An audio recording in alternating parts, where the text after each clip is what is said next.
Automotive expert Lauren Fix told us that China is taking over the auto industry. Very striking statement here. She joins us now. Lauren, how are you doing today? I'm great, thank you. So tell us what you mean. Did you mean that exactly, that China is taking over the auto industry?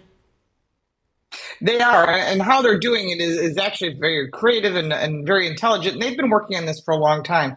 If you can create a need for electric batteries and you tell everyone before you make that move that you purchase all of the mines, or at least the bulk of the mines around the world, and then say, oh yeah, battery, there's a problem with the environment. We need to push this.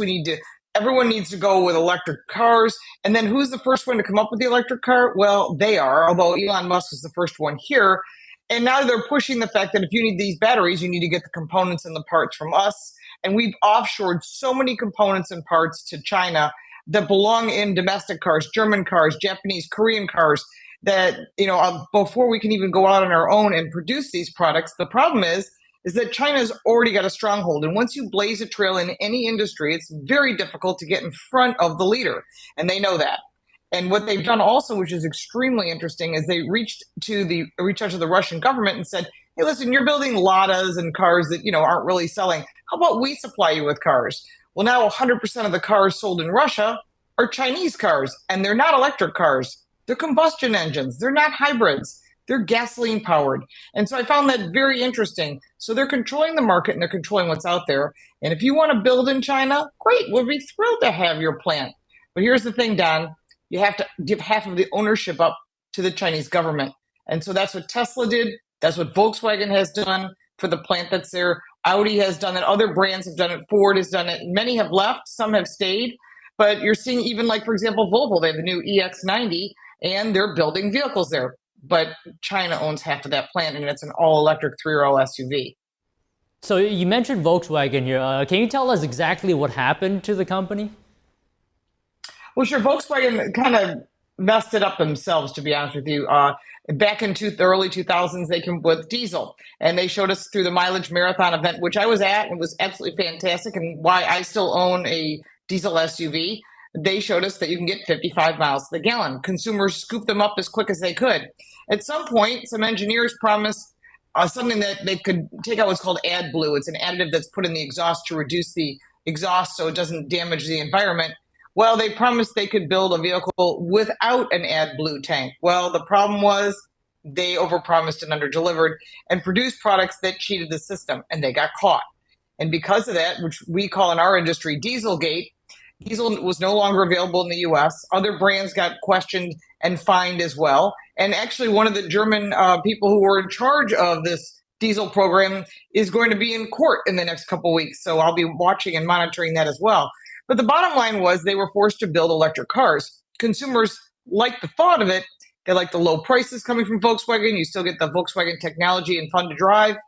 But in the big picture, it didn't sell because in most countries it doesn't work. And if you look at sales across Europe, some countries are doing really well. Other countries, such as India, they're not selling so well. And in England, I was just there, they have an electricity shortage. So if you're short electricity, how do you sell electric cars? And we have the same problem here in the US. We have grid issues. We had a blackout today in Los Angeles. If you had an electric car, you're not charging. If you had gasoline powered car and you had a full tank, well, you're doing okay. So the thing is with gasoline, I can give you a gallon of gas. I can't give you a gallon of electricity.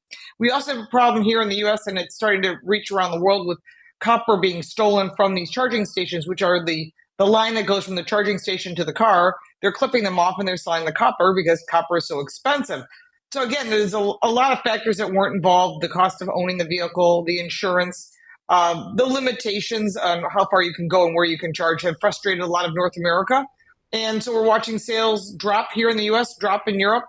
And if you drive by any dealer lot here in the US, you're going to see a lot of cars sitting there. All right. So about 15 seconds here. In light of tonight's debate, what policies would you like to hear to protect the US from China's influence in the automotive industry?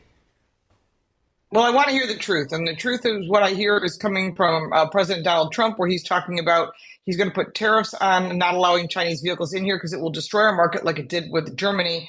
But also he wants to allow people to make choices. You pick what you want. You want an electric car? Great. You want a hybrid? Awesome. Gas? Great. If Kamala Harris becomes the next president, we already know it's going to be all electric and you have no choices, and that's going to be limitations, and everything's going to get more expensive, gas and electricity. All right, Lauren, thank you very much for coming on the show today. A pleasure. Thank you. Don, your interview with Lauren Fix was interesting today. It sounds like she's saying that China controls a significant part of the EV market, and that these tariffs that Donald Trump gets, condemned for pushing by his opponents could end up stymieing China's dominance in the EV market. Yeah, I guess her concern was that China's become too powerful in the EV sector, and with Donald Trump, she may feel a bit better in terms of those concerns, but with Kamala Harris, she's saying that we'll get more EVs, and that will probably fuel her concerns even more. Yeah, well, it does seem like EVs have been talked about, have been part of conversations for a while now. They seem to be a big part of everything that's happening.